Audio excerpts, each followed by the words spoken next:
Welcome to the first installment of the League of Legends walkthrough trailers presented by Riot Games. Hi, my name is Sean Carnes and I'm the lead creative designer at Riot Games. Today I have the pleasure of giving you an overview of our soon-to-be released game, League of Legends. The playstyle of League of Legends introduces an innovative new genre, something we're calling a MOBA or an MOBA. Now you may be asking yourself, well, what exactly is a MOBA? Well, it stands for Multiplayer Online Battle Arena. It's got a good mix of real-time action, real-time strategy, competitive team play, and we've even thrown in a dash of RPG gaming for good measure. Next, we have Tom Cadwell to walk through the gameplay elements of League of Legends.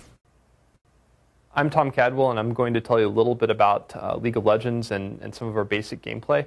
In League of Legends, you play a summoner who summons champions to fight enemies and hopefully win for your team. The champions, we've invested a lot of time into trying to make them really different and unique in how they play. So on the one hand, you might have a magic-based champion who's very twitchy, fast-paced, has various spells. And on the other, you might have a traditional kind of fighter-type champion that's maybe more based around strategy and timing. Before each match, players must summon a champion from a pool of unique characters, each of which offers its own rich and distinct gameplay experience. So here we are in the game, and you can see my team here. I'll be going down the center lane to the middle of the map with two of my allies. The champion I've summoned, the big blue guy you see there on the screen, is called Ryze, the rogue mage. Ryze is a damage-dealing spellcaster who has a bunch of abilities, the most distinctive of which is called Rune Prison. The small creatures that have joined us are my minions. Minions are AI-controlled creatures that are a lot less powerful than your champion. I can attack an enemy by right-clicking on them, and you can see that in the game right now where my glove cursor becomes a sword. If you land a killing blow on a minion, you're awarded gold, and you can see that in the game also with the little gold numbers that pop up over dead enemies. And over time that ends up being pretty important because as you kill enemy champions, towers, buildings, etc., you're going to gain golden experience, which gradually make your champion a lot more powerful. As my champion gains level, he's going to get skill points. And I have to decide how to spend those. I can either use them to upgrade an existing skill, or I can use it to learn an entirely new skill. It's really about understanding how best to use your abilities in different situations, as well as to understand what your opponents might throw at you so that you can anticipate what's going to happen and have the right strategy to make sure they're not successful. Looks like I'm pretty low in health, so I'm going to get out of here and get healed up.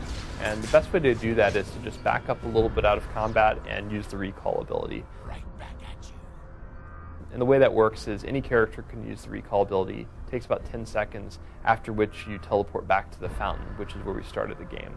And one feature of the fountain is that any champion that's standing inside of it is rapidly healed. I'm at the store now as well, and that's where you spend money to improve your character. There's a couple of good options I have for Ryze. I could buy ability power, which would make all of his spells better. I could buy mana, which allows him to cast more spells and also makes overload stronger.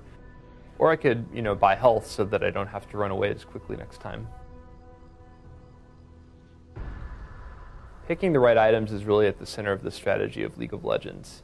It's important that as your champion gains power that you're building him in a direction that's going to synergize well with your team as well as complement your own champion strengths. Hopefully to some extent, offsetting some of the advantages your opponents are accumulating. Let's fast forward a little bit. One of the most important parts of League of Legends is the team fights. And the best type of team fight is one where there's 3 or 4 of you and 2 or 1 of them. And that's what you're about to see here. An important part of the game is killing enemy champions, and because they're actually played by living humans, they're not going to stand there and take it. So you have to be a little more clever, and it's really important to have good positioning so that you can run away quickly if you need to, and you can attack easily if you need to as well. Thanks for watching our first walkthrough of League of Legends. Stay tuned for more exciting features such as shoutcasts of full games, our metagame walkthrough, game videos of our maps, and more.